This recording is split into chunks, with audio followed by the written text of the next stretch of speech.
আপনি কি কখনো ভেবেছেন এত ভুল করার পরও আল্লাহ কেন এখনও আপনাকে সুযোগ দিচ্ছেন?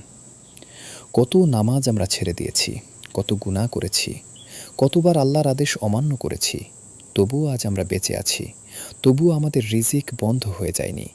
তবুও আল্লাহ আমাদের দিকে রহমতের দরজা খুলে রেখেছেন। জানেন কেন? কারণ আল্লাহ চান না তার কোনো বান্দা জাহান্নামে যাক। আল্লাহ চান আমরা তার দিকে ফিরে আসি। আমরা মানুষ, ভুল করব, কিন্তু সবচেয়ে বড় ভুল হলো ভেবে নেওয়া যে আল্লাহ আমাকে আর ক্ষমা করবেন না। মনে রাখবেন, আপনার গুনাহ যত বড়ই হোক, আল্লাহর রহমত তার চেয়েও অনেক বড়। আজ যদি আপনি সত্যিকার অন্তর থেকে বলেন, হে আল্লাহ, আমি আপনার কাছে ফিরে আসতে চাই, তাহলে হয়তো এই মুহূর্ত থেকেই আপনার জীবনের নতুন শুরু হতে পারে। কে জানে, হয়তো এই ভিডিওটাই আল্লাহর পক্ষ থেকে আপনার জন্য একটি স্মরণ করিয়ে দেওয়া। তাই দেরি করবেন না।